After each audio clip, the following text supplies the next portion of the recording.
This is the IELTS Listening Test. You will hear a number of different recordings, and you will have to answer questions on what you hear.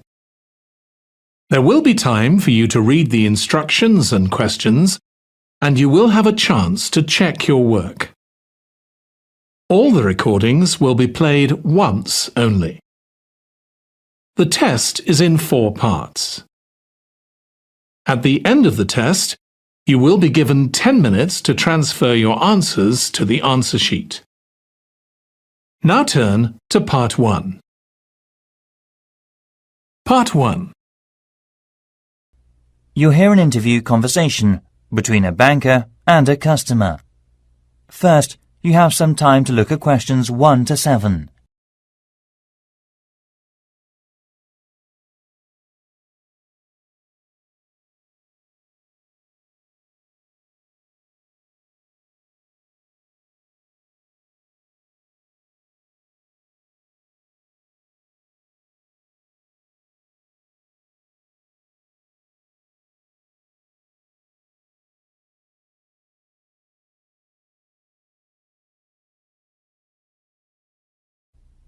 Listen carefully and answer the questions 1 to 7. Hi, can I open a bank account, please? Sure, come on in. Make yourself at home. I'll just get some details for you. It won't take long. OK, right. What kind of account do you want? A deposit account. OK, I've got the application form here then. Have a look at this leaflet. We have several types. I've decided on the one called Classic. Good, that's fine. Can I have your full name, please? Yes, it's Jonathan Fox. That's Jonathan. Oh, right. Thank you. And what's your date of birth, please? The 21st of January, 1970. Right. Do you have another bank account in the UK? No, not yet. This is the first one. OK, fine. And what is your address in the UK, sir? 10 Island House, South Quay. That's East London, isn't it? Yes. Near Canary Wharf, right? Yes, that's right. How long have you been at your current address? Just around 1 month, actually. OK, that's fine. Can I ask for a previous address? Sure. It's Flat 3, Canada House, Queen Street. Is that all? Yes. That's Edinburgh, isn't it? Yes. Edinburgh. OK, thank you. Do you have a daytime telephone or mobile phone number? Yes. I think the number of my office, it's 0207 235 6735. Would you like my home phone number too? Yes, please. It's 0204 675 1222. Lovely. Before you hear the rest of the conversation, you have some time to look at the questions 8 to 10.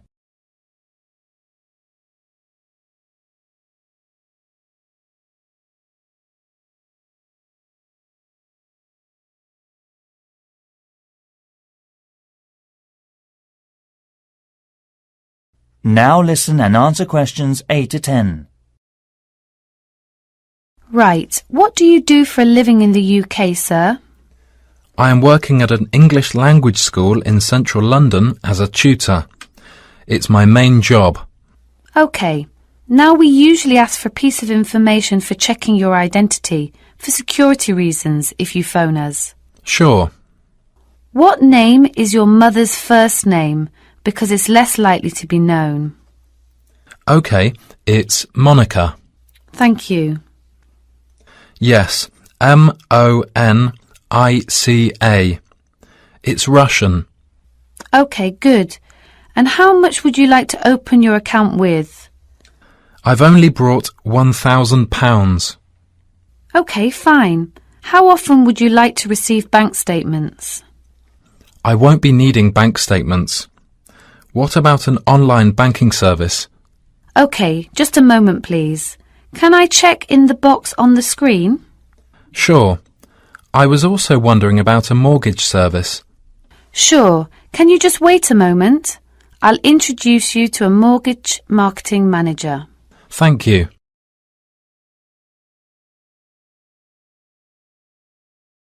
That is the end of part 1. You now have 1 minute to check your answers to part 1.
Part 2.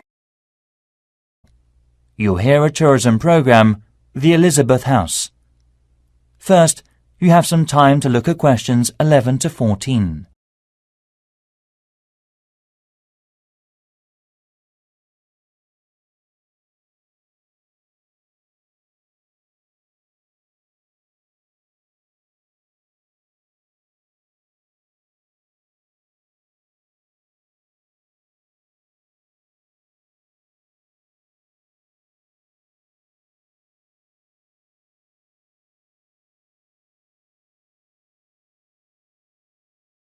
Now listen carefully and answer the questions 11 to 14. Hi everybody. Good to see you again. This morning I'll tell you about the Elizabeth House in Canterbury, once home of the famous carpenter Jonathan Owen. He bought the house in 1965, although he had first seen it 5 years earlier.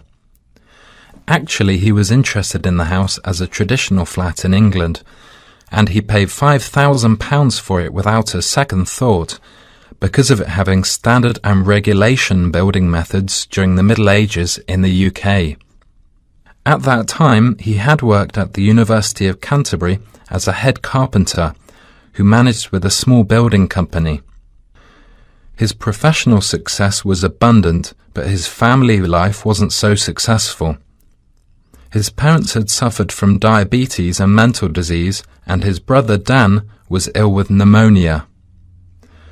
Moving to Elizabeth House, he started his new life.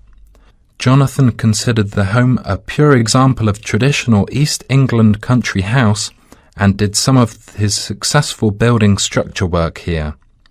The backyard and garden of the house became calm and peaceful.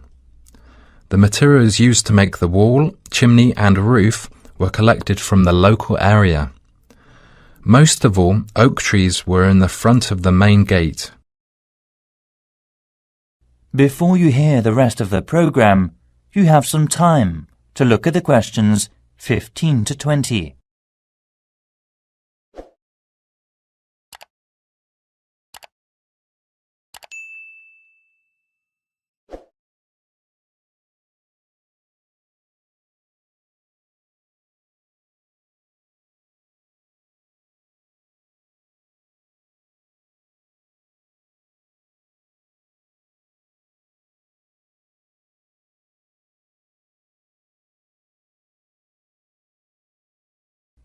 Now listen and answer questions 15 to 20. As you go up the path, there's the rose garden on your right, and you will find to your left an area which has interesting types of sunflower as well as some lovely carnation. It is known as the sun rainbow and was designed by his brother Dan, who had studied gardening arts in Paris. The next destination is the Japanese footbridge, with exotic Asian mountain plants and fruit growing on it. Follow the path round to the second corner, and on your left you will see the entrance to the pear tree with its 200-year-old branches go through the path until you've reached the front of the house. Now I'll give you a couple of hours to wander around this lovely building. Your tour guide will introduce and explain about its history and viewpoints to you. If you need to buy any of Jonathan's handbooks or other souvenirs, you can enter the house where you'll find the shop, which is located between the path and the watermill. I expect by this time you may also be in need of a rest and some refreshments from the snack bar. If you have a break, there is a lovely walk down towards the River Cotton. This is the best view for visitors. You can cross the field which spreads along the path close to the windmill. In autumn, this area will open a small event or festival which is definitely worth a visit. It is familiar a good place for growing strawberries. Every season most of the residents are ready to make local produce. Also, the local council helps to improve the grape festival by promoting and marketing it through online and offline methods. Last year around 100 tons of grapes were harvested and sold at the City Mall. We'll now have a good chance to see an orchard behind the house.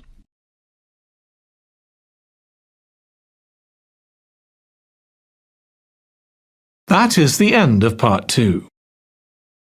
You now have 30 seconds to check your answers to part 2.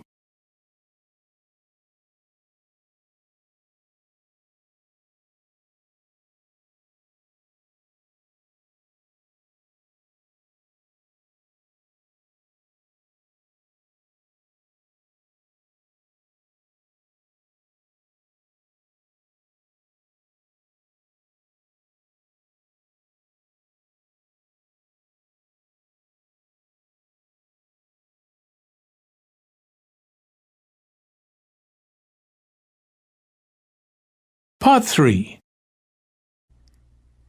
You'll hear a conversation between students, Anne and David, about gallery marketing. First, you have some time to look at questions 21 to 24.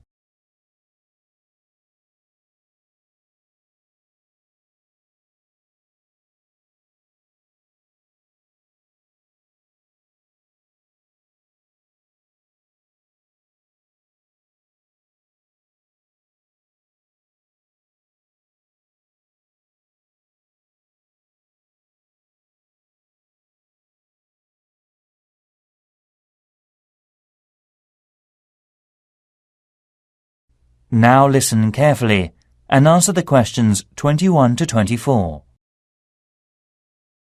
Anne, we really need to get working on this gallery marketing assignment. We've only got 2 weeks left until the end of the month to set up. Right, so how about getting started now? We need to work through the instructions. Well, we must search for one area from tourism industries, like the museum or gallery. There are lots of sites online. What are they about? The National Science Museum, the History Museum, the War Museum, the Tate Modern Art Gallery, and so on. You got more? We've got plenty. I've got an idea to find out the best comment.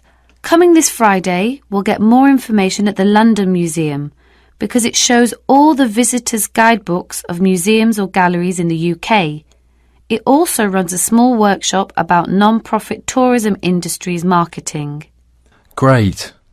So after visiting there, we have to use research methods, such as telephone interviews, questionnaires on the street, or sending out emails. Actually, we don't have a choice. We have to send the email. Right, we don't have to waste time deciding among them. By the way, how do we get the responses? Let's contact the London Museum's Information Centre. Actually, it may be helpful to us to collect data through our head course leader. How many people do we have to interview? Well, we have to split into 3 groups. And it looks like we have to interview 30 people for each group. So 90 altogether then. It depends on the ages too, right? That's right. So, are they all the requirements? Yes, looks like it. Firstly, which part are we going to choose? My preference would be a modern art gallery, since that's where I spend most of the time. I think you've got something wrong. I don't think there are abundant differences in the exhibitions there. I mean, you get young and old, man and woman, amateur and professional, all going to the galleries. Right, so let's make it a ceramic exhibition then. So basically, what two groups will we compare and contrast for that? Male and female? Absolutely. Also, most of my respondents like the same ceramics as me. Also, I think different age groups could be changed to highlight differences. Before you hear the rest of the conversation, you have some time to look at the questions 25 to 30.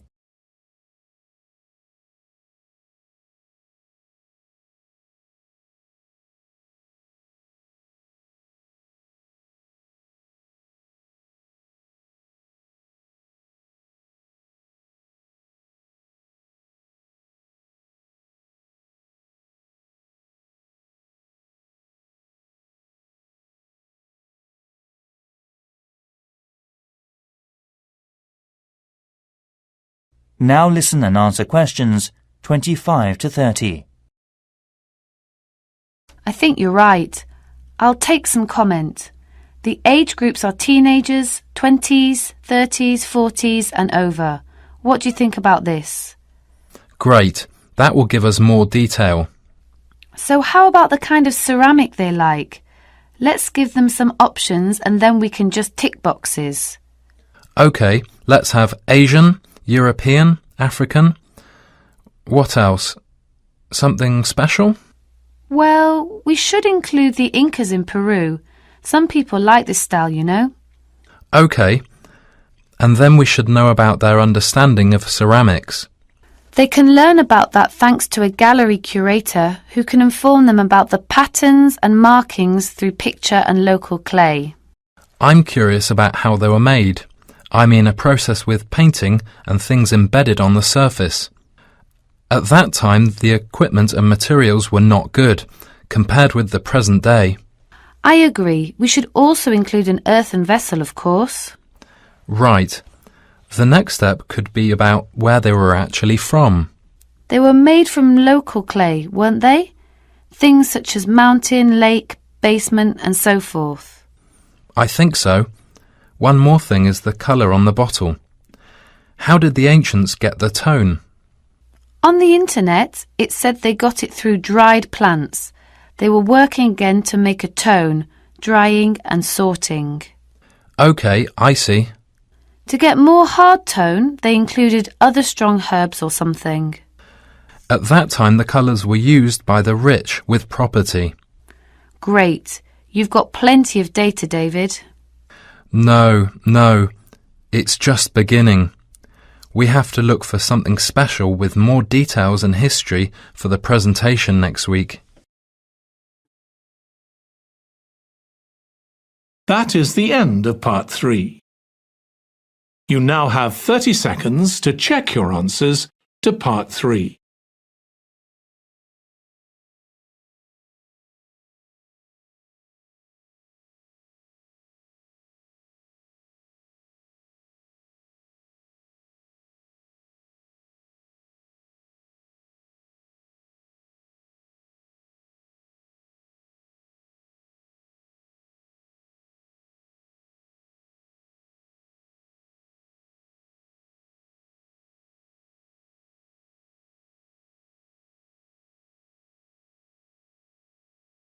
Part 4. You'll hear part of a lecture given by a waste recycle management's professor. First, you have some time to look at questions 31 to 40.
Now listen carefully and answer the questions 31 to 40. Hi everyone. This morning I'm going to talk to you about flea markets in England. At first we were surprised to learn that only 15% of people here in England make an effort to collect waste. That is lower than other European countries.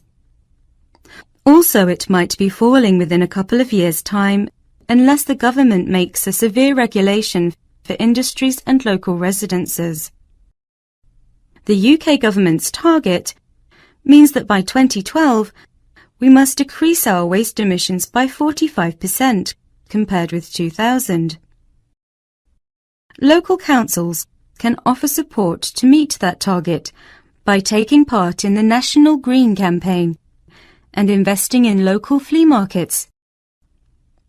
Most of all, these markets reduce waste emissions from landfill sites. A flea market, or swap meet, is a type of bazaar where very cheap or second-hand goods are sold or bartered for. It may be indoors, like in a warehouse or school gymnasium, or it may be outdoors, like in a field or under a tent. The flea market vendors display the goods used on the table for selling, such as a few unwanted household items to operate commerce, including a variety of used living products. Many flea markets in European countries have food vendors who sell snacks and drinks to the visitors, and may be part of a small event such as carnivals or concerts. As part of our research, our team carried out a questionnaire with people in the local area. The results said we need to open more second-hand shops. However, one problem is that there is a lack of information and marketing. To solve the problems, local councils should invest and support in flea markets by doing things like creating parking space, organising security, public promotions using the internet and other resources. We were also surprised to discover how waste such as furniture, computers, kitchen tools, and other such things are reused. And wooden furniture or electronic products are easy to recycle because they can be reused over and over again without becoming weaker. Around 3 million electronic goods are thrown away per year. Also, around 500,000 pieces of furniture are also disposed of. Only 1/5 is collected and fortunately recycled through many local flea markets. In 2009, there were around 3,000 flea markets in England. The number is increasing steadily so far. Surprisingly, by collecting under 15% of old books, lots of paper is imported, so more paper can be recycled in the UK. Europe recycles 50% of its paper, and Germany recycles 80% of its paper. When recycling launched, there were quality problems, so it was so hard to reuse paper in office sheets. However, these problems have now been solved, and Union of the Flea Markets based in East London produces high-quality recycled paper. Another union, Loving Paper, currently sells the paper that has been through a sorting process to farmers or gardeners as fertilizer.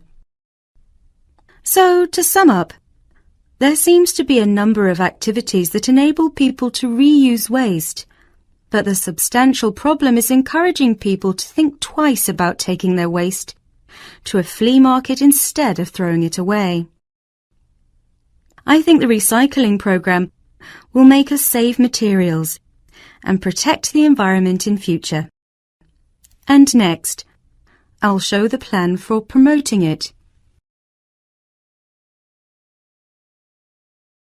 That is the end of part 4. You now have 1 minute to check your answers to part 4.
That is the end of the listening test.